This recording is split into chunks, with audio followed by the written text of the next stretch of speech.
Yo, bonsoir, bonjour, en fonction de quand est-ce que tu regardes la vidéo, bienvenue sur cette toute première vidéo montée de ma chaîne. Je vais faire des cuts, tu te rends compte la dinguerie, je vais cutter des trucs dans la vidéo. Bref, bienvenue sur cette vidéo, encore une fois, pas du tout écrite, qui va parler de For Honor et qui a pour objectif de vous parler tout simplement de la nouvelle année, de la nouvelle saison qui a été annoncée hier, qui est la première saison de la nouvelle année, et de tout simplement vous présenter de manière succincte et rapide, en donnant un petit peu mon avis par-ci par-là sur certains trucs, quelle sauce vous allez être mangé tout simplement lors de cette nouvelle année, cette année 9 de contenu, qui commence avec sa première saison Ascend. L'objectif, c'est pour moi de juste être rapide et concis, de vous résumer, entre gros guillemets, le live stream. Évidemment, je n'ai toujours pas écrit mon texte, hein, donc ça veut dire que je ne serai pas non plus parfait dans l'exercice. Je vais faire des bégaiements, je vais faire des je vais chercher mes mots, etc., etc. Mais normalement, avec un montage, je devrais pouvoir quand même cut tous les trucs où je raconte n'importe quoi, où je prends mon temps pour chercher les trucs, etc., etc. Bref, je vais avoir un gros rush et je vais cut. C'est expérimental, c'est juste pour, voilà, notamment les gens du groupe Facebook qui se demandent qu'est-ce qui se passe dans ces jolis trailers qui ne comprennent pas puisque tout est en anglais. Et ben je suis là pour vous aider. Bref, allons-y, ne perdons pas plus de temps, c'est y part. Du coup, la thématique de cette année, Theaters of War, est une thématique qui célèbre tout simplement les différents modes de jeu de For Honor. Et chaque saison que l'on verra au cours de cette année va, grosso modo, être focus sur chaque mode de jeu spécifique avec, en première saison, donc la saison qu'on va recevoir du coup dans une semaine, focusée sur le Brawl, donc le 2v2, la Rix. La deuxième saison sera focus, elle, sur le duel. La troisième saison sera focus sur le Breach. Et la quatrième saison sur la Dominion. Et à chaque nouvelle saison, évidemment, ces modes de jeu seront les plus, on va dire, retravaillés d'un point de vue esthétique. Hein. Vous allez avoir des maps qui changent, etc., dans ces différents modes de jeu. Et comme vous pouvez le constater en année 1 et en saison 1 et en saison 3, vous aurez des événements qui seront liés à ces modes de jeu. Et comme vous allez le voir dans 2 secondes, le mode de jeu qui nous propose pour célébrer la Rix risque d'être très très sympathique. Comme chaque année depuis maintenant bientôt 5 ans, la nouvelle année de contenu est synonyme de 2 nouveaux héros qui rejoignent les rangs du jeu, avec évidemment un nouveau héros qui sort en saison 2 et un nouveau héros qui sort en saison 4. Le nouveau héros qui sortira en saison 2 sera un voyageur, tandis que celui qui sort en saison 4 sera un Wulin. Et oui, ça fait bien longtemps qu'on n'a pas eu de Wulin, et donc ça fait ultra plaisir. Pour ce qu'on peut dire déjà sur les personnages, alors évidemment, on a juste eu un tout petit teaser, on voit à peine l'ombre d'un personnage du personnage qui va sortir en saison 2. Mais à première vue, vu que la saison 2 et la saison 4 sont respectivement les saisons qui portent sur les modes de jeu de duel et de dominion, on peut s'attendre, assez logiquement, entre gros guillemets, en saison 2 à un personnage plutôt typé, en tout cas dans son esthétique, à un dueliste. Donc beaucoup de gens ont déjà théorisé sur le fait que, au vu de la touffe que l'on voit lorsque l'ombre du personnage apparaît,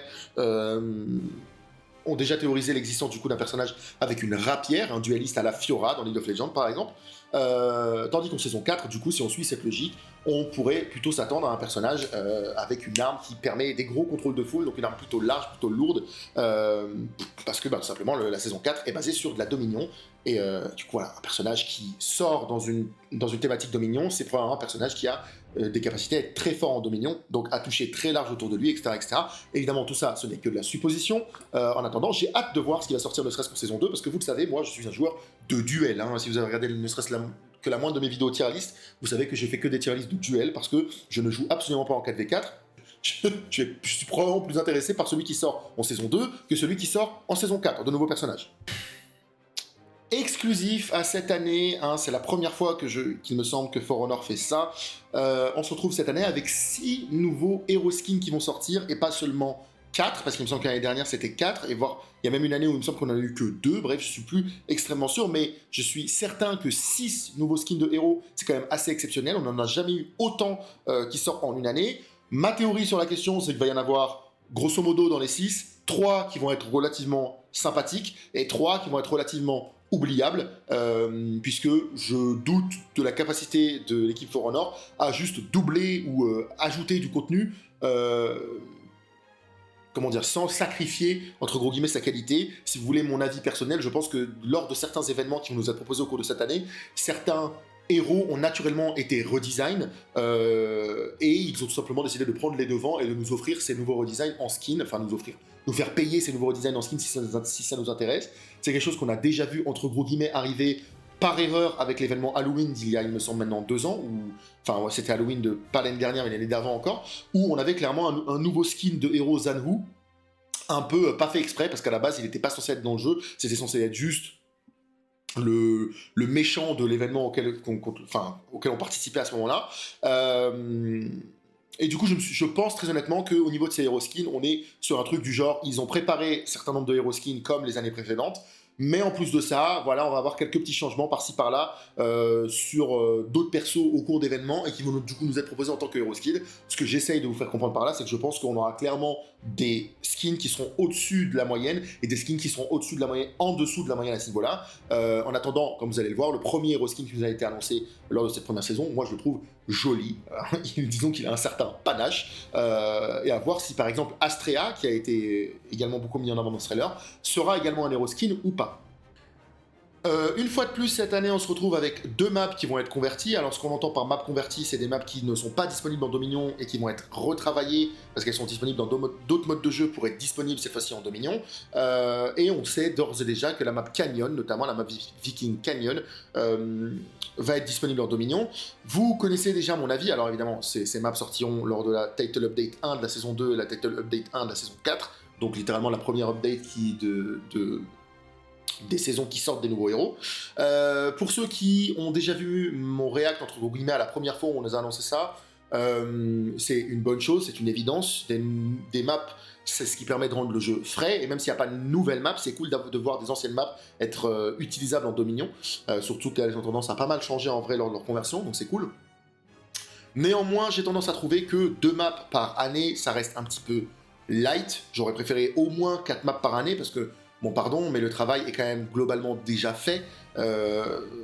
Certes, il y a quand même beaucoup de retravail qui est fait sur la map, mais au point de ne sortir que 2 maps en un an, alors que c'est des maps qui sont reconverties, bon, voilà, moi, mon avis sur la question, c'est que c'est trop peu. Après, est-ce que j'en ai vraiment quelque chose à faire, étant donné que je joue uniquement en duel? Pas tant que ça, vous vous en doutez. Juste, voilà, je trouve qu'en termes de contenu pur, bon, les maps sont déjà là, vous avez juste à les reconvertir, à les travailler. Il y en a certaines où il n'y a vraiment pas grand-chose à faire, à juste rajouter un point A, un point B, un point C, et réussir à déterminer un chemin de mignon qui fait du sens. Mais en dehors de ça, voilà, des fois, il n'y a pas beaucoup de travail à faire, donc du coup, je me dis, bon, 2 maps seulement par année, alors évidemment, je ne suis pas développeur, donc ça se trouve, c'est bien plus complexe que ça, et je suis juste un triso, ce qui est fort possible, mais voilà, en tant que consommateur, j'ai tendance à trouver que c'est peut-être un petit peu light, voilà, 2 maps par année, mais ça reste bien, donc voilà, 2 maps par année qui seront converties. Et cette nouvelle année ne fait pas exception à la règle.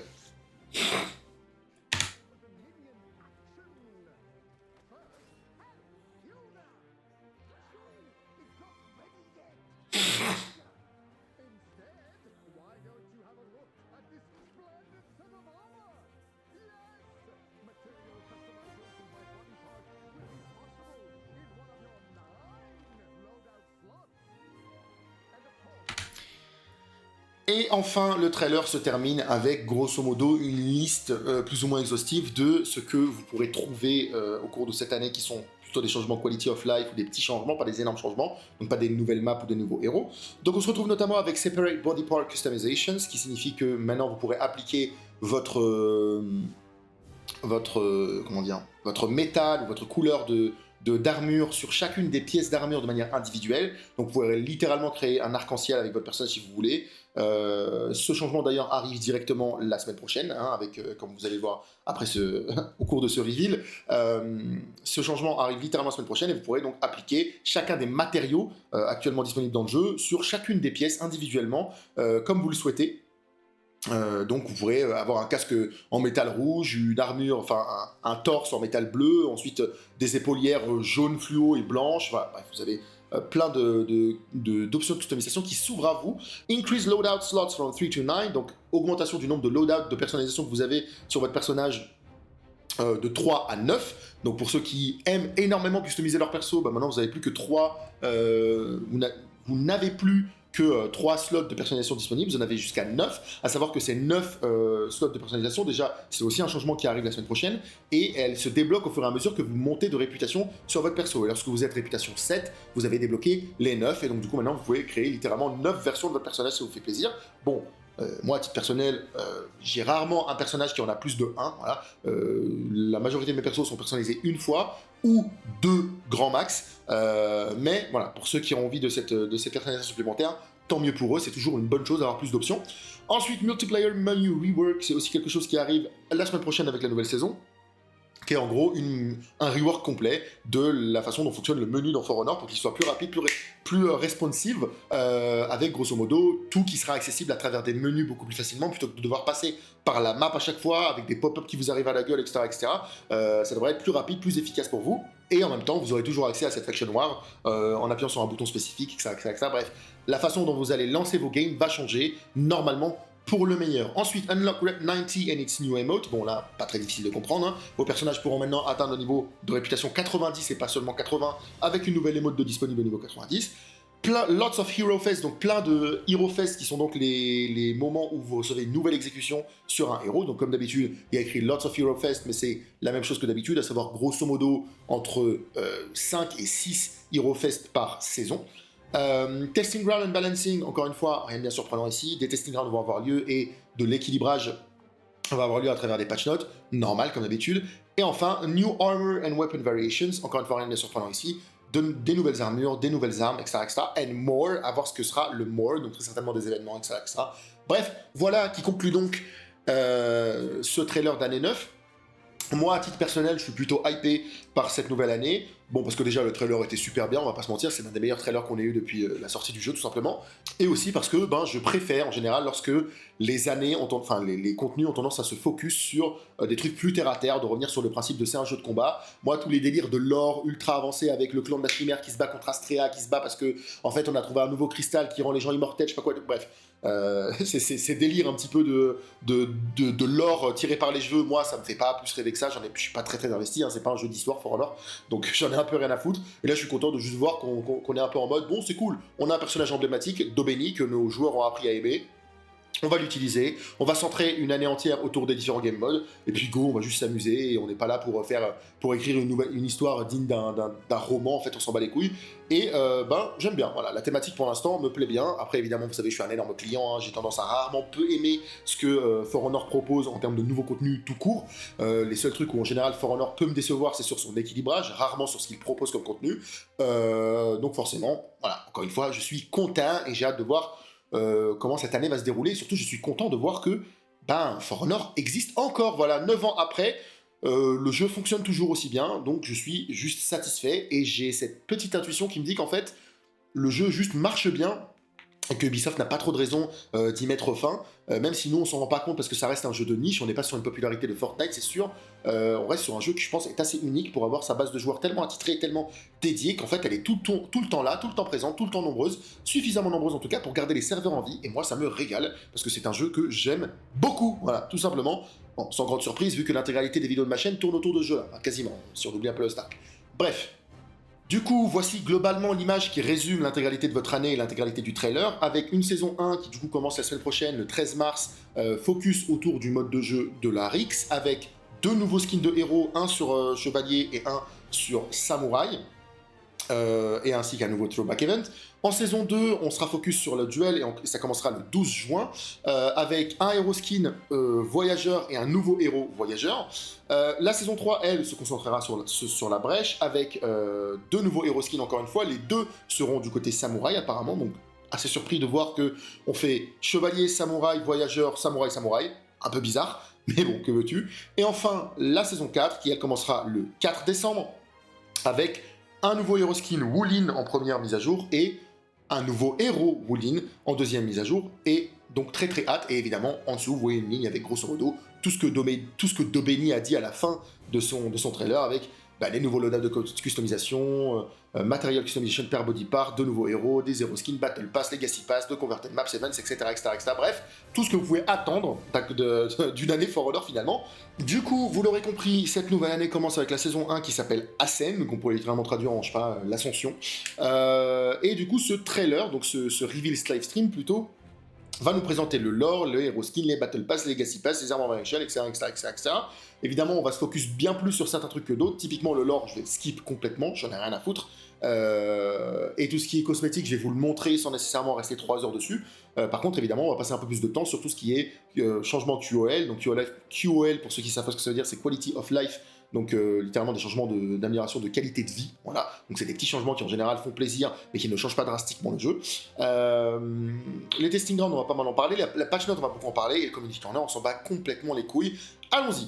Du coup, comment est-ce que va être cut cette nouvelle saison? Comme à chaque saison de For Honor depuis maintenant encore une fois des années, la saison est découpée en 2 updates majeurs, une Title Update 1 et une Title Update 2. La Title Update 1, c'est celle qui sort du coup la semaine prochaine, le 13 mars, avec un nouveau skin de héros, le nouveau Battle Pass, le nouveau Legacy Pass, un nouveau mode de jeu, un nouveau pass gratuit d'événement qui s'appelle Katoon's Triumph, donc vous aurez des petits cosmétiques gratuits à récupérer en jouant, des nouvelles variations d'armure, des Hero Fest, donc prévus pour le 3 avril, le 10 avril et le 17 avril, avec Shaolin, Gardvareg et Ramusha, donc une nouvelle exécution sur chacun de ces personnages-là, et enfin, un Testing Grounds qui commencera du 3 avril au 10 avril.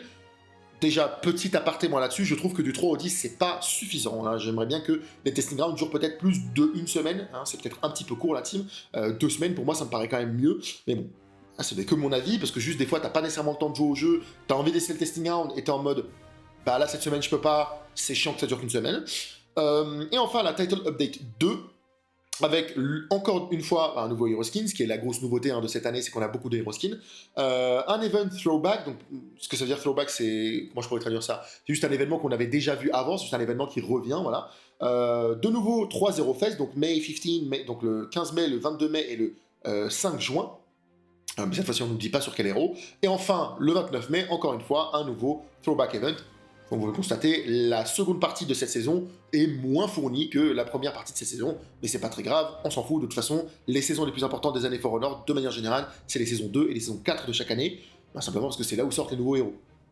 Pour ce qui est de la map retravaillée par l'équipe de For Honor pour cette nouvelle saison, on se retrouve avec The Pit, donc je sais pas comment est-ce que ça va être traduit en français cette map, mais c'est en gros le trou, qui est la map typiquement duel thématique viking. Vous savez, on a une map duel thématique Wolin, une map duel thématique samouraï, une map duel thématique chevalier, avec Dobeni qui nous crie dessus et tout, et une map duel viking qui est cette espèce d'arène où voilà, on se fait crier dessus par le Jarl qui est... On se fait pas crier dessus, mais on se fait juger par le Jarl qui est assis sur sa chaise en haut. Et ben cette map, pour l'occasion de cette saison, sera retravaillée aux couleurs de l'événement qui va y prendre place, avec notamment la Katoon, qui nous regardera d'en haut et beaucoup plus de spectateurs. Et comme vous le constatez, un premier sneak peek à le nouveau skin de héros qui sortira lors de la première update, à savoir le skin de héros chevalier, puisqu'il s'agit du gladiateur, qui, comme je vous l'ai dit en début de vidéo, a beaucoup de panache avec cette énorme touffe sur la gueule. Voilà, et vous pouvez le constater, la map a bien changé, c'est Katoon qui nous regarde cette fois-ci du haut, et non pas juste le Jarl. Voilà, comme d'habitude, une nouvelle map à chaque fois est mise en avant comme étant grandement modifié lors d'une début de nouvelle saison.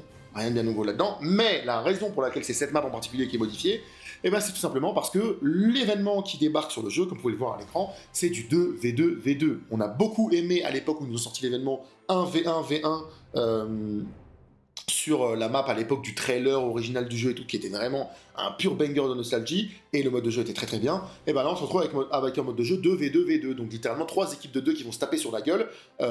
Ça va être à mon avis très chaotique, mais j'ai très hâte de voir ce que ça va donner. Un mode de jeu qui pour le coup me fait envie, même si on se rapproche quand même de la dominion en termes de quantité d'ennemis que tu peux avoir sur la gueule, parce que 2v2v2, ça veut dire que si jamais 2 équipes se liguent contre une, vous allez vous retrouver en 1v4, enfin en 2v4 entre gros guillemets, ce qui peut être assez frustrant, mais bon, à mon avis ça va être quand même un joyeux bordel, j'ai quand même assez hâte d'essayer ce game mode.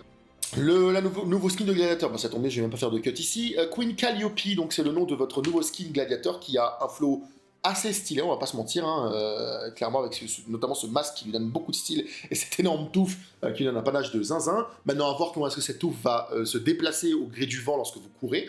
Mais à première vue, bon, un skin assez sobre d'un point de vue couleur, ce qui est un peu bizarre, parce que j'ai tendance à avoir l'impression que le reste de la saison est plutôt coloré. Là, on est sur un truc qui est assez gris de base. Alors évidemment, je ne doute pas du fait que vous allez pouvoir changer les couleurs de votre personnage pour le rendre beaucoup plus flashy.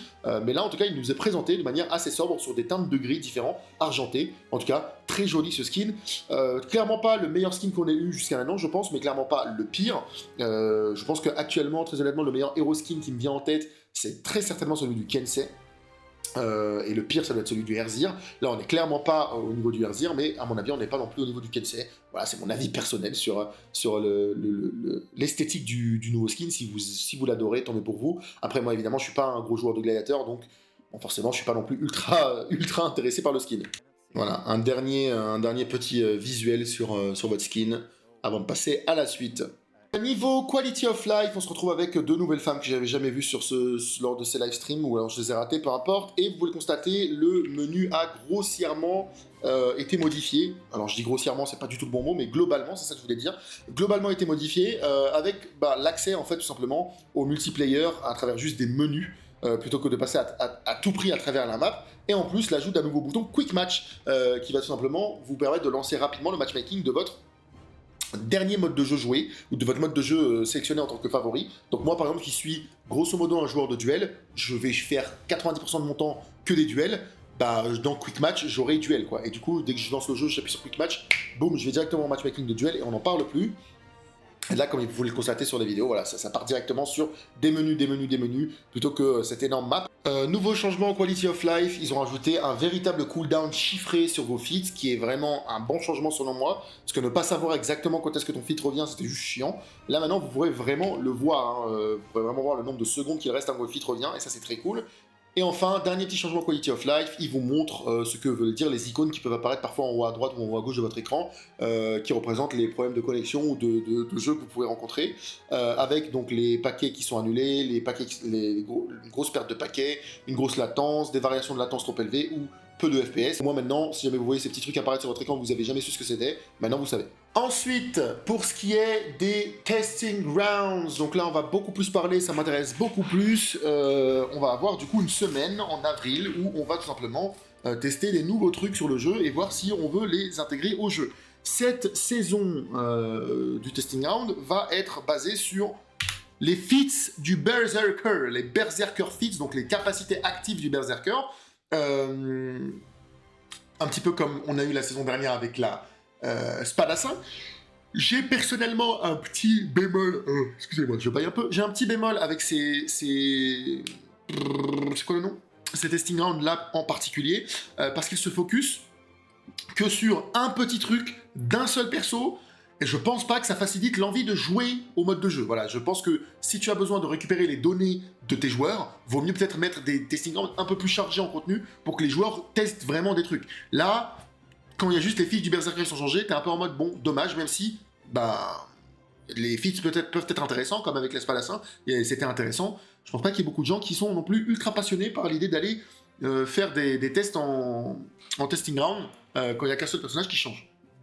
Du coup, pour ce qui est des feats du Berserker, focusing on Berserker's identity of trading with hits with opponents, le but avec ces reworks de feats de manière générale sur tous les persos, c'est de les rendre plus ciblés, hein, plus rattachés à leur identité de personnage. Et donc du coup, vu que l'identité du Berserker c'est le trading, vu que c'est un personnage qui tape non-stop, qui a de l'armure tout le temps, c'est un harceleur, et ben on va avoir des feats qui normalement jouent autour de cette idée de échanger des coups avec mon adversaire, à voir ce que ça donne. Pour le tiers 1, le rework du feat du tiers 1, on se retrouve avec un lancer de hache qui du coup fera beaucoup moins mal que les lancers de hache du tiers 3, parce qu'avant il avait le même feat mais en tiers 3. Cette fois-ci, vous lancez la hache et ça fait que 15 de dégâts, et ça remplace le trap, le truc que vous pouviez poser au sol qui attrape le pied de votre adversaire, là, qui lui enlève sa stamina, qui l'empêche de bouger, nanana. Et bien cette fois-ci, vous aurez un lancer de hache. Le cooldown de base du feat est de 60 secondes, ce qui est déjà très court, d'où le fait que vous ne mettez que 15 de dégâts, mais surtout, la grosse nouveauté, la raison pour laquelle la capacité active colle à l'identité du Berserker, c'est à cause de la ligne qui est écrite ici. Taking damage reduces the cooldown of this feat by 5 seconds, ce qui signifie qu'à chaque fois que vous prenez des dégâts, le cooldown du feat réduit de 5 secondes, donc le temps de recharge est réduit de 5 secondes. Alors, sur un cooldown de base qui est déjà à 60 secondes, vous vous doutez bien que ce feat, vous allez le voir très souvent, et que ça va donc littéralement donner au Berserker une option d'attaque à distance très régulière. je pense que ça va être très fun.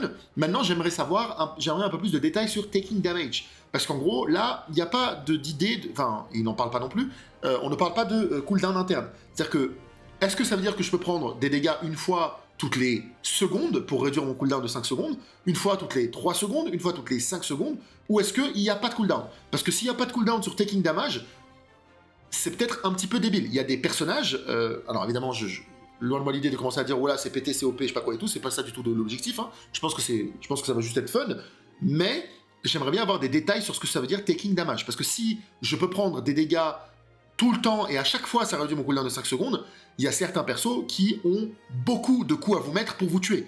Hein, je pense notamment à des personnages avec des dégâts relativement faible de base, comme, je sais pas, une pirate par exemple, ses attaques font pas très très mal en soi, ce qui fait qu'elle a quand même pas mal besoin de vous taper pour vous faire des dégâts, ou alors certains personnages qui ont des attaques triple coup ou des quadruple coups, genre un autre berserker qui vous met une attaque de zone, il va vous toucher 4 fois avec son attaque de zone, tu vois ce que je veux dire, ou une Nuxia pareil, une Nuxia ça joue beaucoup sur les lights à 9 de dégâts.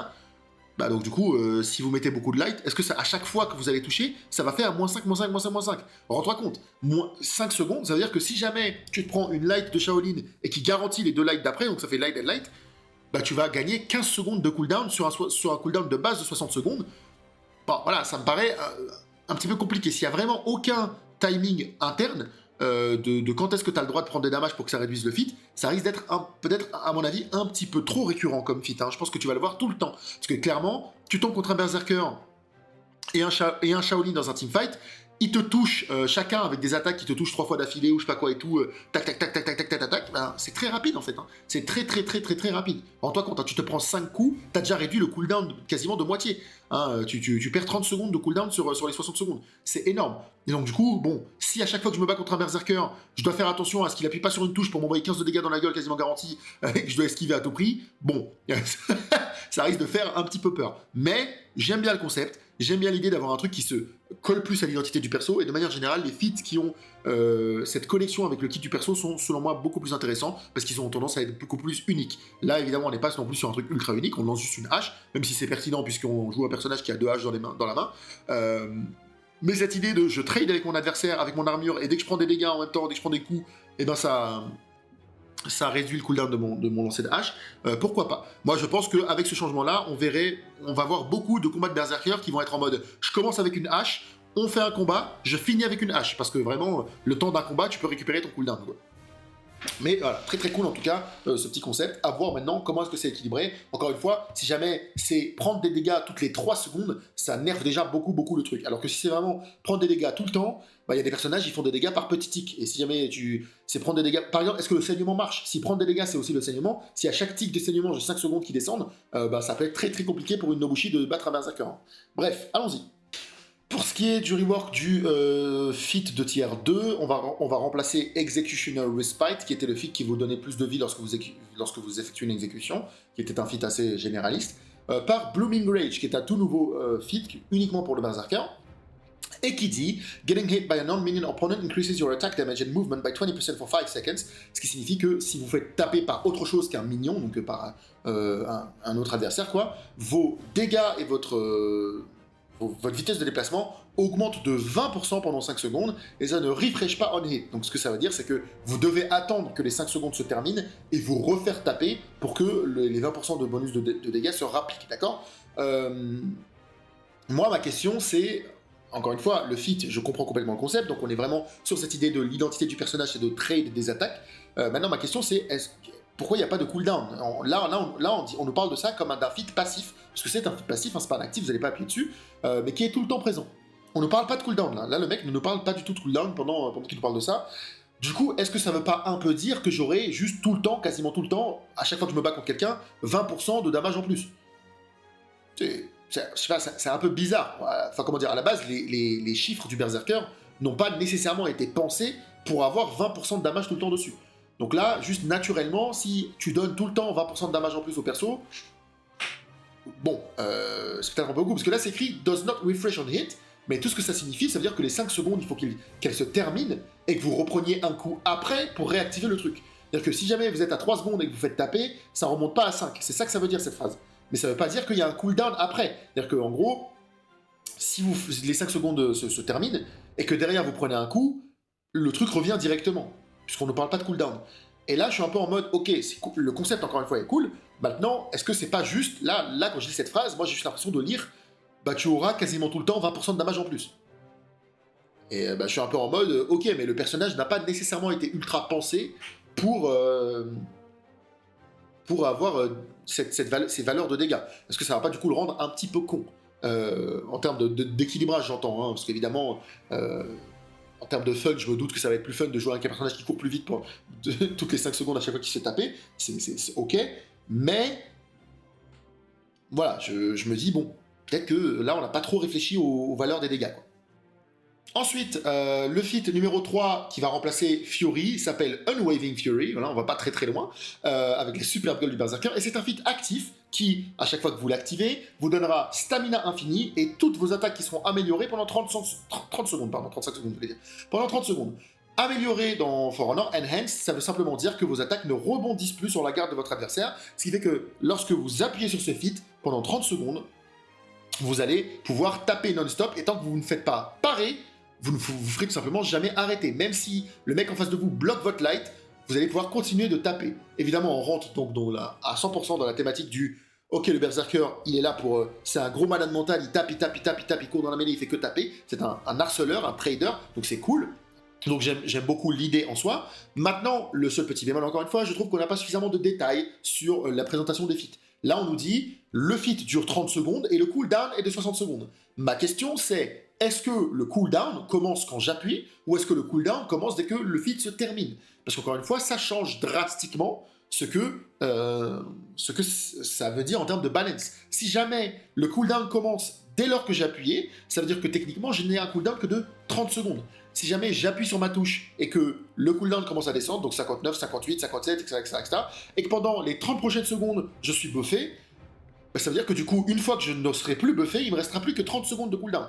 Et 30 secondes de cooldown pour un feat comme ça me paraît un petit peu teuteux, encore une fois, même si c'est pas un feat qui est OP, hein, je trouve pas particulièrement fort. Très honnêtement, il y a pour moi une chance pour que le feat numéro 1 soit plus fort que ce feat numéro 2, ce feat numéro 3, pardon, parce que ben juste la hache que tu peux envoyer à distance pour faire 15 de dégâts, elle a une utilité qui est un peu plus certaine selon moi que ça, mais n'empêche que, bon voilà, stamina infini toutes les 30 secondes potentiellement, avec des attaques qui ne s'arrêtent jamais, donc ce qui dit attaque qui ne s'arrête jamais, ça veut aussi dire pour les dodge attaques, d'accord? Alors que c'est un changement qu'on avait déjà fait sur l'Orochi et sur le Berserker, pour faire en sorte que leur dodge attack ne rebondisse à présent sur la garde, parce que c'était trop fort en 4v4. En 4v4, le fait de pouvoir unlock ta dodge attack, et même quand tu te fais bloquer par un gars en externe, tu ne te fais pas arrêter, c'était un petit peu trop fort parce que c'était un peu trop safe. Si là, le cooldown, effectivement, c'est 30 secondes, donc toutes les 30 secondes, t'as 30 secondes de moment où tu peux littéralement spammer tes attaques sans jamais te faire interrompre, donc du coup t'unlock et tu mets des dodge attaques tout le temps, ça peut être un petit peu trop fort en 4v4 à mon sens. Et surtout pas très cohérent vu qu'on l'a littéralement retiré du Berserker et de l'Orochi pour cette raison à la base. Maintenant, bon, si jamais c'est l'inverse, si jamais effectivement c'est 60 secondes de cooldown une fois que les 30 secondes sont écoulées, on est sur un feat qui, pour moi, est intéressant, mais qui, encore une fois, va demander un certain scénario, un certain setup pour être vraiment efficace dans des situations de teamfight, etc., Et encore une fois, c'est un feat de tier 3, donc vous l'aurez pas directement au début de la game. Et du coup, enfin, le tier 4, le nouveau feat du tier 4 du Berserker, accrochez-vous à vos sièges, parce que ça rigole pas, la bénédiction du Valhalla. Gagner de manière permanente pendant 20 secondes, Unentrable Stance, donc ça veut dire de l'armure en permanence, et vos HP ne peuvent pas tomber en dessous de 1. Vous êtes donc techniquement immortel, c'est-à-dire que, à part si on vous ledge, donc à part si on vous jette dans des pics ou si on vous fait tomber d'une falaise et tout, vous ne pouvez plus mourir pendant 20 secondes. Et vous avez une armure en permanence. Là, il y a écrit Gain Permanent. Ça ne veut pas dire que tous vos coups sont sous armure, hein. Ça veut dire que vous êtes en permanence sous armure. Donc même si vous ne tapez pas, un mec qui vous tape dessus, vous vous en battez les couilles. Moi, c'est ce que je comprends dès que je lis ça, d'accord? Ça remplace le feat Berserker et ça a 120 secondes de cooldown. Ça a 2 minutes de cooldown. Donc là, imagine-toi, le nouveau Berserker, vraiment à fond dans la thématique Berserker. Bon, par contre, ils ont vraiment pas fait d'effort sur la gueule du feat, mais c'est pas très grave. Il arrive en teamfight, il a tous ses feats, il devient immortel pendant 20 secondes. Tu peux plus l'arrêter pendant 30 secondes parce que c'est le feat d'avant. il a de l'armure en permanence, il a de la stamina infinie, parce que c'est aussi le feat d'avant, il ne se fait plus jamais stopper, parce que toutes ses attaques sont améliorées, parce que c'est le feat d'avant. Si jamais tu oses essayer de le taper, le cooldown de sa hache, il revient. Et en plus, tu ne peux pas l'interrompre. Hein. C'est-à-dire que si jamais il décide d'envoyer sa hache, et qu'il est sous ce mode-là, bah il a de l'armure, donc si tu les tapes dessus, la hache, elle se lance quand même, mon pote. D'accord? Et en plus de ça, ses damages sont augmentés parce qu'à chaque fois que tu le tapes, il gagne 20% de damage en plus. Donc là, t'es la machine de guerre du mode de jeu, tu débarques en teamfight, tu claques Fit 3, tu te mets à taper non-stop, tu t'apprêtes à mourir, tu claques Fit 4, et là tu fais taper non-stop, stamina non-stop, HP infini, armure infinie. Les mecs vont juste se barrer en fait, ils vont juste fuir. Les mecs vont être en mode ok guys, on ne peut strictement rien faire, c'est ciao. Et ils partent juste tous en courant parce que t'es en mode bah t'en as plus rien à foutre quoi. Vraiment t'es en mode je ne peux pas crever, niquez vos mères. Ça me fume de rire, voilà. Là ils se sont dit on va vraiment rentrer hardcore dans le côté berserker, la fantasy, l'idée qu'on se fait du berserker qui peut juste voilà se taper non-stop et trade, il a pas peur, il hurle, il s'en bat les couilles, la mort c'est son pote. Et vraiment, on le rend immortel pendant 20 secondes. Et donc, du coup, voilà. En fonction de l'équipe qu'il y a en face de vous, ça peut être très, très, très, très fort. Hein. Moi, je ne vais pas vous mentir. Si en face de vous, il n'y a que des personnages qui n'ont pas beaucoup de bâches, qui ont voilà, des assassins, des spadassins, des trucs comme ça et tout, qui n'ont pas énormément de bâches nécessairement pour vous stopper, vous allez juste taper non-stop. En plus de ça, vu que vous êtes toujours sous armure, que vos attaques sont toujours améliorées, vous pouvez toujours cancel votre recovery normalement avec un dodge, hein, qui fait que vous pouvez toujours mettre des dodge attaques, etc. etc., etc. Bref, c'est insane. Voilà, je pense que ça va être très très fun. Je ne pense pas, comme à chaque fois, hein, que ça va être busted. Moi, j'ai toujours tendance à faire beaucoup plus attention aux feats, comment dire, de tier 1, tier 2, tier 3 que le feat de tier 4, parce que souvent, les feats de tier 4, ils ont cette gueule de trucs insane, en mode oh, putain, mais c'est complètement busted, ça a l'air si fort et tout et tout. Et au final, bon, ça reste un feat de tier 4, comme tous les feats de tier 4. Voilà, c'est des trucs qui en général ont tendance à mettre fin à un combat assez rapidement. Pour moi, il y a beaucoup plus con que ça. Voilà, c'est un peu bête à dire, mais je pense que le feat du tier 4 de l'Highlander qui fait tomber une pluie de flèches sur toute votre team et qui one-shot tout le monde, pour moi, c'est beaucoup plus con que ça. Là, oui, ça fait peur, ça surprend parce que quand tu lis et que tu dis ah ouais, donc le mec ne peut plus mourir pendant 20 secondes, t'es en mode what the fuck, qu'ils sont en train de foutre. Donc voilà, c'est particulier, mais. En vrai de vrai, il faut quand même que le berserker te touche, il faut qu'il fasse des trucs en fait, tu vois ce que je veux dire? Donc juste être en mode, le berserker il va ne pas s'arrêter de taper, il va être invincible, il va avoir des dégâts en plus et tout, c'est un truc de fou, mais la réalité c'est que ça dure que 20 secondes, toi t'as juste à stall pendant 20 secondes, tu recules, tu te bats pas, tu t'es en mode bon bah il peut pas mourir de toute façon j'attends, et c'est tout, et tu le laisses pas te taper. Et alors, je pense par contre que ça a un potentiel infini à haut level. Je pense que tu prends un Smurf, tu débarques dans une game Dominion avec des gens qui connaissent rien au jeu, avec le Berserker, je pense que tu les massacres 50-0, c'est même pas une vanne, parce qu'ils vont faire que te taper comme des débiles, et toi tu vas être en mode mais je ne meurs pas et je vous encule vos mères, donc ça va être trop trop marrant. Mais soyons honnêtes, je pense que à haut niveau, bon, c'est pas non plus tant une dinguerie que ça, hein. Les gens sont pas cons, ils vont pas vous taper comme des gros débiles, ils vont reculer, ils vont vous mettre des bâches pour vous stall un petit peu, ils vont essayer de vous laisser au sol, ils vont vous mettre par terre et tout, voilà, tu tombes contre un Black Prior, un BP, un victimaire, bon bah il te voit rentrer dans ta folie meurtrière, il est en mode bon, t'es bien mignon, mais je vais quand même te retourner comme un pancake pour que tu te calmes 2 secondes, et voilà, tu vas te faire arrêter, et 20 secondes c'est pas si long que ça, c'est long, mais c'est pas non plus phénoménal, hein. À titre de comparaison, une vengeance ça dure à peu près 8 secondes il me semble. Donc voilà, 20 secondes c'est pas mal, mais t'es pas non plus en mode. Voilà, t'es pas non plus en mode c'est insane, tu peux plus rien faire, tu vois ce que je veux dire? Il y a 120 secondes de cooldown dessus, 20 secondes sur le spell. Encore une fois, si le cooldown commence au moment où le spell est lancé, bon bah c'est que 100 secondes de cooldown, ce qui reste pas mal. Si jamais ça commence après, bah t'as quand même 2 minutes où tu peux rien faire. Et c'est encore une fois un feat de tier 4. Donc tu l'auras sur la fin de la game. En général, les feats de tier 4, tu les vois 1 à 2 fois. Peut-être 4 fois, peut-être 3 fois par game, mais c'est ultra rare. En général, c'est bien plus 1 fois et 2 fois que 3 fois. Donc bon, in fine, c'est pas non plus, voilà, c'est pas non plus une singerie absolue, faut pas paniquer. Mais bah, j'ai hâte un petit peu de tester ce testing ground parce que forcément, ça donne envie, quoi. T'es en mode, bon, bah, j'ai envie d'appuyer sur mes boutons et ressembler à un gros teubé et je tape non-stop et c'est marrant. Voilà, bref. Donc ça, c'est pour les testing rounds. Hâte de voir ce que ça va donner. Et enfin, pour conclure cette vidéo, on se retrouve avec la partie patch note du reveal livestream, donc simplement les modifications d'équilibrage qui vont être apportées à nos héros déjà existants dès la sortie du patch, hein, donc la semaine prochaine. Et c'est toujours une partie ultra intéressante pour moi, déjà de 1 parce que l'équilibrage ça m'intéresse, et de 2 parce que récemment j'ai sorti une tier list, donc du coup c'est toujours pertinent pour moi de voir est-ce que ce que j'ai mis dans ma tier list fait sens par rapport aux changements qui sont apportés par les développeurs. Alors évidemment, les changements des développeurs, eux, ont tendance à être focus sur le 4v4, alors que moi je fais des tier list 1v1, mais ça reste intéressant. Si je dis qu'un personnage, il est éclaté sa mère, tu peux rien faire avec, et qu'à la fin, il se fait nerf, je suis un peu en mode, ok, peut-être que je dis de la merde, tu vois ce que je veux dire, parce que peut-être je dis n'importe quoi, parce que c'est pas normal qu'un personnage que je trouve nul à chier se fasse encore nerf derrière, tu vois, pour moi ça n'a pas de sens, c'est peut-être juste moi qui sais pas de jouer, et vice versa, si je dis qu'un personnage est insane et qu'à la fin il se fait buff, bon, je suis en mode, ok, peut-être je me suis trompé quelque part, même si évidemment on n'est pas à l'abri d'erreurs d'équilibrage de la part des développeurs hein, aussi. Hein. Il y a des moments où clairement ils font n'importe quoi et tout le monde dit qu'ils font n'importe quoi et ça arrive. Donc allons-y.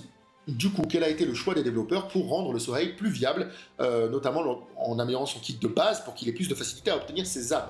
Premièrement, les deux premières lignes, c'est Opener Lights including dodge attacks can now chain into heavy soul attacks, and Opener Heavies including dodge attacks can now chain into light soul attacks, ce qui signifie grosso modo que vos lourdes donnent accès à vos lights et que vos lights donnent accès à vos lourdes tout le temps.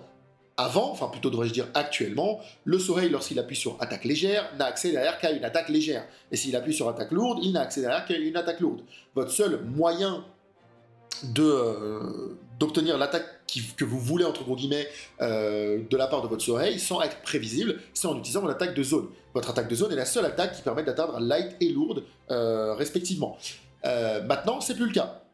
Maintenant, vous pouvez littéralement tout le temps avoir accès à toutes vos attaques, que ce soit après un bash, après une zone, après une light, après une lourde, vous avez accès à une light et une lourde, peu importe dans quelle situation vous êtes. Et donc du coup, ça va rendre le Soleil beaucoup moins prévisible et lui offrir un flow beaucoup plus intéressant pour ouvrir son adversaire. Parce que c'est vrai qu'avant, typiquement lorsque vous mettiez une light, votre adversaire il se préparait à parer une light. Et si vous mettiez une lourde, il sait pertinemment que vous n'avez accès derrière qu'à votre lourde, ou alors vous allez être obligé de partir sur votre zone. Bref, votre kit était particulièrement limité, et avec ça, on va retirer certaines de ces limitations.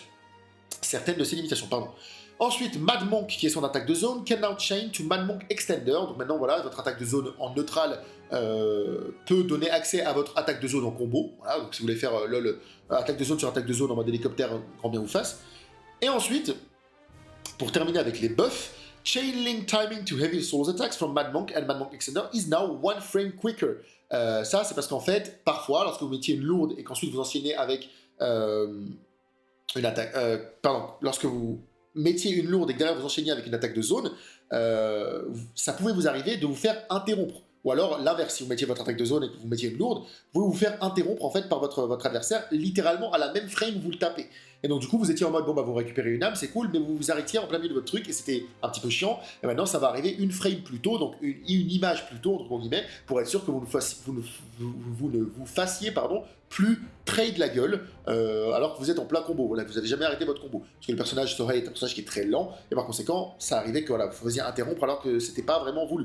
Donc là, vous allez être un peu plus fluide dans votre rotation, vous allez aller un peu plus vite à ce niveau-là. Donc du coup, vous n'allez plus vous faire interrompre, vous avez plus de pression, et donc une phase d'avantage plus intéressante. Et enfin, là par contre, on arrive sur un énorme nerf du perso, mais c'est normal, parce que comme je l'ai expliqué en fait, j'ai dû le dire dans ma tier list, le seul outil qui était vraiment fort chez le perso, c'était son attaque de zone en fait. Et tu voyais que les Soleil en face de toi, ils faisaient que des attaques de zone tout le temps. Pourquoi? Parce qu'en fait, la vulnérabilité au guard break de cette attaque de zone était de 100 millisecondes. C'est extrêmement court, et ce qui fait que du coup, les Soleil en face de toi, s'ils voulaient à tout prix récupérer leur âme pour te battre, tout ce qu'ils faisaient, c'était essayer de choper un timing correct pour appuyer sur zone, t'interrompre, parce que tu tentes un truc, donc tu te fais trade la gueule, et derrière, il t'attrape en fait. Ça arrive plein. En fait, vous avez dû remarquer que l'attaque de zone du personnage, elle est difficile à guard break et que très souvent, les joueurs en face de vous vont avoir tendance à appuyer sur attaque de zone pour essayer de derrière vous mettre un GB parce que ça se feinte en GB et vous attraper en plein milieu d'un trade de quelque chose. Typiquement, lorsque tu lances une imbloquable sur un personnage, sur le Soleil, c'était pas extrêmement surprenant, extrêmement rare, de le voir partir sur une attaque de zone. Tu lances une imbloquable, lui il part du fait que tu vas feinter et donc du coup il appuie sur son attaque de zone, et toi si tu feintes into GB par exemple, et derrière tu rebondis sur son attaque de zone et c'est lui qui te GB en retour. Et forcément lorsque le guard break donne 3 âmes, c'était extrêmement fort. Et donc du coup maintenant le changement est tout simplement que l'attaque de zone, elle a désormais 433 millisecondes de vulnérabilité au GB, ce qui fait que du coup, vous allez beaucoup moins rebondir dessus, vous allez beaucoup plus souvent la punir. Mon avis sur le changement global, c'est que, à mon avis, ce n'est pas suffisant pour rendre le personnage extrêmement viable. Je pense qu'il sera mieux, je pense que ça reste un buff malgré le fait que l'attaque de zone se fasse nerf, parce que l'attaque de zone n'avait aucun sens, elle était trop forte en soi. Objectivement, elle était trop forte, la raison pour laquelle elle était acceptée, c'est parce que le reste du perso était nul, mais c'est vrai qu'en soi, elle était trop forte.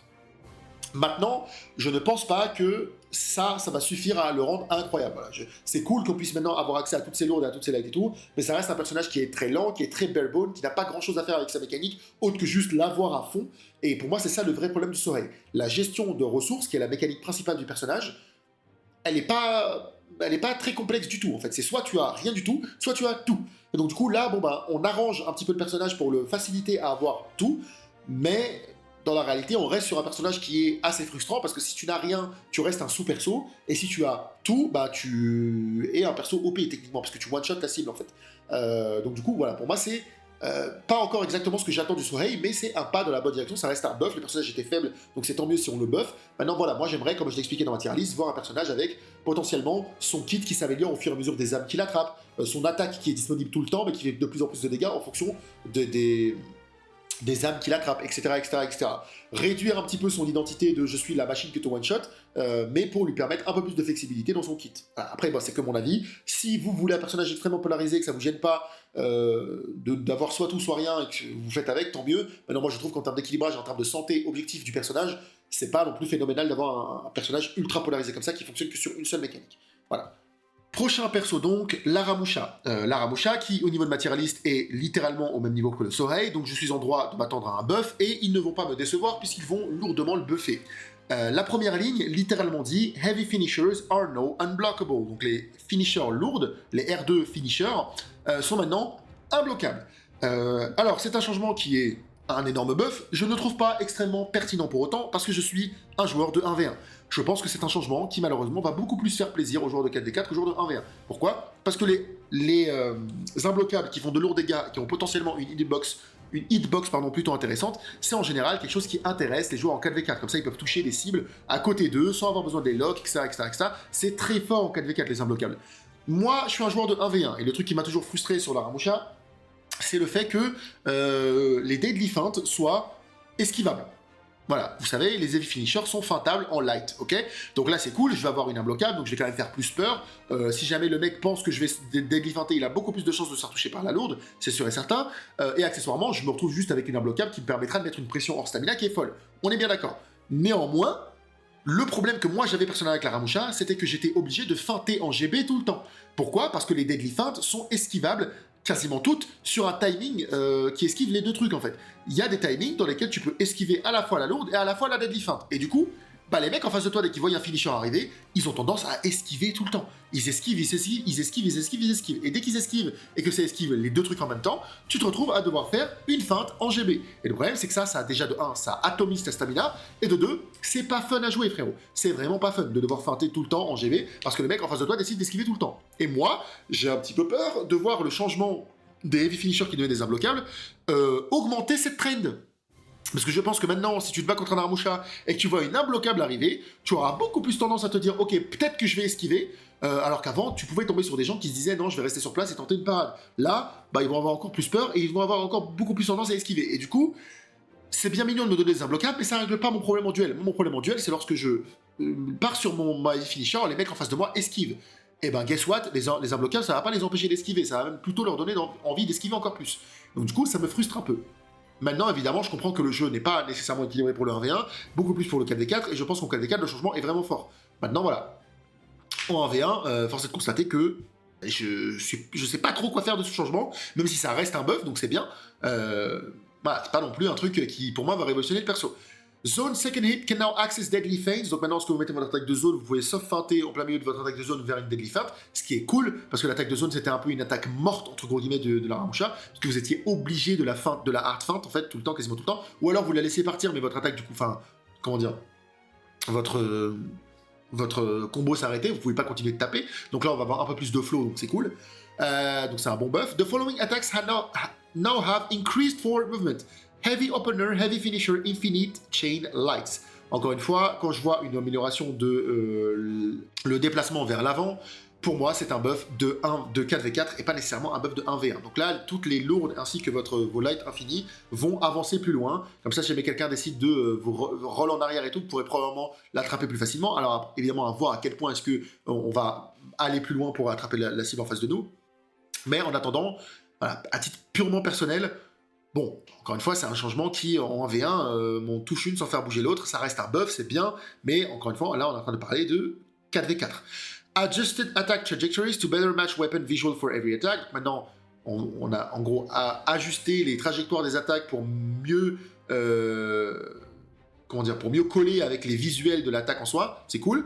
Et enfin, increased attack range on ring the bell. Donc on a augmenté la range d'attaque de ring the bell, donc le truc où il vous s'affinte et vous met un coup dans la tête. C'est le bash quoi. Globalement, je suis un peu déçu de ces changements-là parce que c'est des changements qui sont en 4v4. Est-ce que c'est des buffs? Oui. Est-ce que la Ramusha a besoin de buffs? Oui. Est-ce que je vais pouvoir utiliser certains de ces buffs en 1v1? Oui aussi. Est-ce que pour moi c'est suffisant en 1v1? Oh, bof. Voilà, je trouve qu'en 1v1, le perso, comme je vous l'ai expliqué ici, n'est pas nécessairement faible, mais en fait tous les persos ont tellement été buff au-dessus de lui que voilà, il n'est pas non plus, il est vraiment pas phénoménal actuellement et j'aurais aimé voir des trucs un peu plus utiles pour le 1v1 du perso. Notamment par exemple sur sa consommation de stamina. Moi ça me gêne pas de feinter tout le temps. Bon, ça peut être un petit peu chiant, des fois t'es pas dans le mood de. T'as pas joué au jeu depuis 2 semaines, t'es pas dans le mood de feinter, tu te fais toucher par beaucoup d'attaques et tout. Ok, bon. Des fois c'est chiant de feinter. Mais au moins, si quand je feinte, je pouvais ne pas perdre toute ma stamina, bah, ce serait sympathique quoi. C'est-à-dire que là, t'es bien mignon à me donner des imbloquables, mais ça change rien au fait que lorsque je vais faire lourd into lourd, feinter GB lourd, j'ai perdu 60% de ma stamina. Alors que techniquement, j'ai touché une attaque.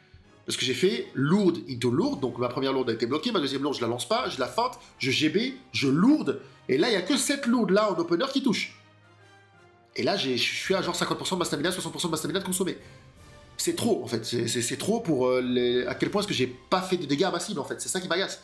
Et du coup je me retrouve à feinter tout le temps, et à devoir être hors stamina tout le temps, ne jamais pouvoir taper. Bon, c'est frustrant. Le changement sur l'attaque de zone, c'est le changement qui est le plus intéressant pour moi en 1v1, parce que du coup c'est un vrai changement que je pourrais utiliser régulièrement. Et tout ce qui est augmentation de la range et de la trajectoire, etc., je m'en carre l'oignon. Voilà. Il n'y a jamais eu vraiment de problème avec la trajectoire des attaques ou la range de la Ramusha en 1v1. Le truc qui fait chier la Ramusha en 1v1, c'est que il a un seul opener, c'est un Ring the Bell, mais si jamais tu te fais dodge, tu te prends GB, alors que le Ring the Bell fait 12 de damage. Donc c'est vraiment pas fou. Et donc du coup, il aurait fallu un peu plus de pression, un truc plus intéressant, voilà, une stamina moins consommée, des inesquivables sur les deadly defense, à la limite, si tu veux pas augmenter, si tu veux pas réduire sa consommation de stamina, tu fais en sorte que les mecs en face de moi soient obligés de gérer mon offense. Là, les gens peuvent juste esquiver tout le temps, et donc du coup, je suis obligé de soft feint en GB tout le temps. Et encore, je dis soft feint en GB, si je suis pas face à un mec qui peut juste dodge bash, dodge bash, dodge bash, bah si dodge bash, je suis obligé de me dire, ok, là il va dodge bash, donc j'esquive pour lui mettre un GB. Ça se trouve, il dodge bash même pas, donc au final, bon bah, juste j'aurais dû mettre un GB directement. C'est frustrant, c'est chiant, voilà. Pour moi, là, la Ramusha, c'est bien. Je suis content encore une fois de voir que je l'ai pas mis en bas de la tier list pour rien, il se fait buffer, plutôt lourdement en réalité. Mais c'est un changement qui, pour moi, en 1v1, ne fait pas grand-chose, malheureusement. Voilà. Et enfin, dernier changement d'équilibrage de ce patch note, la pirate qui se fait casser les genoux. Elle se fait nerfer la gueule une fois de plus, tout simplement parce que le personnage est très fort en 4v4. Vous pouvez constater sur cette tier list en 1v1 que le personnage pue la merde. Moi, je suis un joueur de 1v1 et le personnage est très faible en 1v1. C'est plutôt connu, hein. Tous les top players sont assez d'accord pour dire que le personnage est faible, tout simplement parce que bah, le personnage est réagissable. La majorité de son offense est très réagissable. Et pour récemment avoir joué avec un joueur du groupe qui est vraiment pas dégueulasse, salut BG si tu te reconnais, on a fait pas mal de duels, notamment des duels où j'ai pris la pirate à certains moments. Et où il m'a clairement montré que même à 60 fps sur une console et sur une télé, etc., il peut réagir. Il peut réagir à 3/4 du temps, il arrive à réagir à mon imbloquable. Alors évidemment, moi j'étais pas non plus au top de ma forme et tout, ça fait longtemps que j'avais pas joué au jeu et tout, donc j'aurais peut-être pu m'en sortir mieux. Mais en attendant, les problèmes qui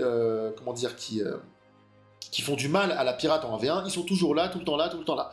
Et qu'est-ce que j'avais dit dans ma tier list lorsque je l'ai placé en 1v1? J'ai dit que le personnage était symptomatique de cet état de fait un peu nul, où le personnage a le cul entre deux chaises. Parce qu'en 1v1, il pue sa mère, mais le problème c'est qu'en 4v4, bah en fait il est busted. Le personnage en 4v4 il est beaucoup trop fort. Pourquoi? Parce qu'il est beaucoup trop safe. Ses attaques dodgées lourdes, vu qu'elles sont lourdes, ne rebondissent pas sur votre garde, et ils ne veulent pas faire en sorte qu'elles rebondissent sur votre garde parce que c'est des attaques lourdes, et que pour des raisons de logique, de cohérence de gameplay, ils se refusent à faire en sorte que les attaques lourdes rebondissent sur la garde de votre adversaire tout le temps. Et donc du coup, forcément, vu que la dodge attack c'est une dodge attack lourde, elle ne rebondit pas non plus. Ce qui fait qu'en 4v4, le personnage est trop fort en teamfight notamment parce qu'il fait dodge attack sur dodge attack sur dodge attack sur dodge attack tout le temps et il est tout le temps ultra safe parce qu'il unlock votre fin. Il se lock contre quelqu'un qui est loin et donc du coup, peu importe que vous le bloquiez ou non, si vous n'êtes pas un BP qui lui flippez la gueule, elle va s'en battre les couilles, elle va être tout le temps très très safe parce qu'elle va faire dodge attack sur dodge attack tout le temps. Et derrière, elle a une option en bash, elle a une option en light inesquivable, elle a une option en lourd sous armure, donc elle est globalement extrêmement safe sur ses dodge attack. Et du coup, la modification qui a été faite lui casse les jambes en 4v4, puisque, enfin, casse les jambes c'est un grand mot, je pense qu'elle sera toujours un peu viable, mais beaucoup moins qu'avant, puisque Grand Cavalier, qui est donc sa dodge attack lourde, can no longer cancel its recovery with a dodge. Donc vous pouvez donc plus cancel le recovery de votre dodge attack avec un autre dodge, pour du coup enchaîner les dodge attack non-stop. J'ai pas de problème avec la logique du fait que ce soit pour nerfer son 4v4, parce que le personnage est faible et trop fort en 4v4, mais force est de constater que le personnage pue sa grand-mère en 1v1, et que il va l'être encore plus. Parce que, mine de rien, c'est aussi un nerf pour le 1v1. Alors, je vous l'accorde, c'est pas un nerf phénoménal, parce que dans l'ensemble, jamais en 1v1 tu vas faire dodge attack sur dodge attack, mais ça pouvait être un outil pertinent contre certains personnages sous armure, par exemple. Si tu joues contre un Azir et que tu mets une dodge attack, il décide de remettre une lourde parce que tu trades avec son armure, et ben tu peux remettre une autre dodge attack, et ensuite seulement l'interrompre avec un bash. Bref, c'est un espèce de mini-nerf en 1v1, et un gros nerf en 4v4. Et moi, ça me casse les couilles, voilà. Forcément, je suis biaisé, je suis un joueur de 1v1, je joue quasiment jamais en 4v4, donc je me doute que le personnage est complètement busted en 4v4 et qu'il a besoin de ce nerf, mais en 1v1, le personnage est toujours naze, et il est toujours pas buffé, et je n'aime pas voir globalement l'équilibrage du jeu être concentré que sur le 4v4. Voilà, moi je l'ai déjà dit à de multiples reprises, je pense que n'équilibrer que le 4v4, c'est un aveu d'échec. Voilà, encore une fois, vous pouvez ne pas du tout être d'accord avec ça, mais c'est quelque chose que j'ai tendance à penser sur tous les jeux, que ce soit sur For Honor ou sur Lost Ark, par exemple, qui est un autre jeu auquel je joue beaucoup. Lorsque tu n'équilibres ton PvP que autour de mode de jeu avec beaucoup de joueurs, de 3v3, de 4v4, etc., tu te retires une épine du pied parce que c'est plus simple d'équilibrer dans ce mode de jeu-là que en 1v1, puisqu'en 1v1, tu as beaucoup moins de leviers sur lesquels tirer pour équilibrer ton perso, équilibrer tes combats.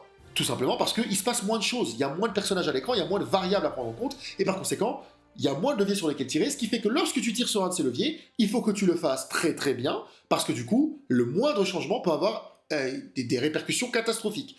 En 4v4, c'est beaucoup moins le cas. C'est beaucoup moins le cas parce qu'il y a tellement de variables qui rentrent en compte, tellement de joueurs qui ont leur façon de penser, les différentes options qui sont disponibles sur ça, qui se mélangent, que d'un seul coup, tout devient beaucoup plus flou et que ça devient beaucoup plus compliqué de se rendre compte de ce qui est trop fort, ce qui est trop faible, parce que certains trucs qui sont trop forts dans une situation A peuvent devenir très faibles dans une situation B, etc., etc., etc. Donc naturellement, l'équilibrage se fait mieux, entre gros guillemets, puisqu'il y a simplement plus d'options avec lesquelles jouer. Voilà. Et moi, c'est donc quelque chose qui m'agace quand je vois que les jeux ne se concentrent que sur leur mode de jeu avec le plus de joueurs, même si, certes, c'est leur mode de jeu les plus populaires, donc je vais pas non plus dire que ça n'a aucun sens. Moi, ça m'agace parce que, bah voilà, moi je le vis comme un aveu d'échec. C'est en mode, ah ok, on n'a pas les couilles de faire de l'équilibrage en 1v1, on n'a pas les couilles de rentrer de mettre sa main dans la merde, dans le cambouis, et du coup, on fait de l'équilibrage en 4v4, et voilà, et du coup, c'est moins. C'est pas parfait, quoi. Et là, typiquement, avec la pirate, on est pile là-dedans, on est pile sur un personnage qui, bah, en 1v1 ne marche pas. Le problème, c'est que t'as un mode 1v1 et t'as un mode 4v4. Et tu préfères du coup te focus sur le mode qui est entre gros guillemets le plus simple à équilibrer, quitte à laisser le personnage complètement dans la merde en 1v1, sous prétexte entre gros guillemets d'excuse que effectivement le 4v4 est le mode le plus populaire. Je me doute bien que lorsque 90% de ta player base joue en 4v4 et 10% de ta player base joue en 1v1, je dis pas que c'est le cas, mais je dis juste que je prends ça comme exemple. Je me doute bien que t'as pas envie de faire chier les 90% pour les 10%. Je me doute bien. Mais tu peux quand même essayer de faire plaisir aux deux. Hein. Tu peux quand même essayer de faire un petit peu des deux de chaque côté. Ou alors, à tout hasard, proposer, je sais pas, un équilibrage différent selon le mode de jeu. Lorsqu'un personnage est en 4v4, il n'a pas les mêmes valeurs que lorsqu'il est en 1v1, tout simplement. Oui, ça demande du travail en plus. Oui, ça demande une team d'équilibrage en plus, potentiellement. Mais il y a certains persos qui en ont vraiment besoin. Typiquement, un bon exemple de ça, c'est la Khatoon. La Khatoon, alors c'est pas un personnage qui marche extrêmement bien, dans ma tier list, je l'ai mis où ? Voilà, c'est pas un personnage qui marche extrêmement bien sans être catastrophique, mais par exemple, typiquement, un truc qui me ferait plaisir d'avoir en V1, c'est la réduction de stamina de son feat de 4v4. La Khatoun, c'est un personnage qui est beaucoup basé sur la soft feinte, d'accord, sur soft feinte et ses attaques, donc sur beaucoup de feintes, entre gros guillemets, et du coup, ça consomme beaucoup de stamina de mettre un coup avec la Khatoun. Parce qu'en gros, il faut partir du fait qu'un coup ne touchera jamais, tu auras toujours le soft feinte en plein de trucs différents. On est bien d'accord. Bon, et ben à ce moment-là, forcément en 4v4, tu dis, ok, bah ton feat numéro 1, ce sera que tes soft feintes ne consommeront plus de stamina. Comme ça, au moins, tu pourras les utiliser beaucoup plus, et ça te consommera moins de stamina, etc., etc., etc., et c'est très cool. Bon, bah ce changement, typiquement, ça serait bien de le voir en 1v1. Mais vu qu'en 1v1, il n'y a pas de feat, bah, elle n'a pas accès à ça, quoi. Et du coup, je suis un peu en mode, bon, ça serait peut-être intéressant de faire un équilibrage un peu séparé entre le 1v1 et le 4v4, parce qu'il y a certains trucs dont un personnage a besoin en 1v1 qui est complètement impertinent en 4v4, et vice-versa. Certains trucs sont ultra utiles en 4v4 et complètement débiles en 1v1, et voilà, c'est un petit peu triste. Je pense notamment à tout ce qui est outils de gank, parce que si vraiment on rentre dans les détails de ce que fait un personnage, on a deux options. Soit on fait un personnage qui est parfaitement équilibré sur tous les fronts, et donc du coup on lui donne des outils pour chaque situation. Ça c'est évidemment le saint graal, le summum de ce qu'on pourrait faire, mais c'est évidemment extrêmement dur à faire. C'est difficile de donner à un personnage à la fois des outils ultra pertinents en V1 et intéressants, et à la fois des outils ultra pertinents en 4v4 et intéressants, sans créer un personnage qui est juste un mélange de tous les persos du jeu, et qui peut juste tout faire. Hein. T'es en mode, bah, pourquoi je jouerais autre chose que ce personnage-là, du coup Ou alors, on peut décider d'être en mode, ok, ce personnage-là, dès qu'il est en 1v1, son attaque ressemble à ça, et dès qu'il est en 4v4, son attaque ressemble à ça. Certes, il faut pas aller trop loin dans le délire, sinon on va créer littéralement des variantes du même personnage en boucle. Donc je comprends bien que mon exemple a ses limites, mais voilà, c'est juste pour exprimer un petit peu ma frustration par rapport à cette façon d'équilibrer le jeu. Je pense qu'il y a quelque chose à faire avec le côté j'équilibre que pour le 4v4 ou j'équilibre que pour le 1v1. Ça a ses limites. Je pense que quelques changements, ne serait-ce que de valeur de dégâts, de valeur de stamina, peuvent déjà faire beaucoup de bien à certains personnages, notamment par exemple la pirate. La pirate, très honnêtement, tu lui donnes le même kit, mais dès qu'elle est en 1v1, tu accélères. Comment ça s'appelle tu modifies l'animation de son empalement ou tu accélères son empalement, etc., etc. Je sais pas quoi. D'un seul coup, le personnage devient beaucoup plus viable. Tu augmentes un petit peu ses dégâts. Bam, d'un coup, le personnage devient un peu plus viable. Tu vois ce que je veux dire? Et si jamais ça marche pas en 4v4 parce que en 4v4 c'est trop fort, tu fais en sorte simplement que 1v1 elle l'est et qu'en 4v4 elle ne marche pas. Oui, ça crée des incohérences, oui, ça crée des nouveaux trucs à apprendre pour les joueurs, oui, c'est pas ultra sympa en termes de charge de travail, c'est sûr, mais ce serait, comment dire, la façon la plus clean, selon moi, d'équilibrer vos différents modes de jeu.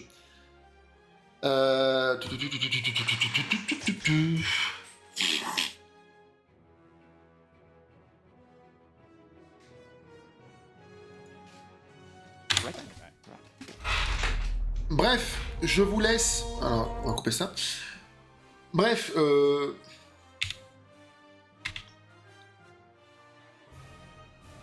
Bref, merci d'avoir suivi cette vidéo jusqu'au bout. J'espère que le montage était sympathique, que c'est pas trop dégueulasse au niveau des cuts. C'est la première fois que je fais ça. J'espère que je t'ai appris des trucs, voilà, sur à quelle sauce tu vas être mangé. Et j'espère que ma conversation et même mon blabla à moi-même, hein, ma conversation tout seul, lol, t'a fait plaisir entre gros guillemets. N'hésite pas à me lâcher un petit commentaire pour me dire ce que t'en penses. Est-ce que t'es d'accord avec moi? Est-ce que t'es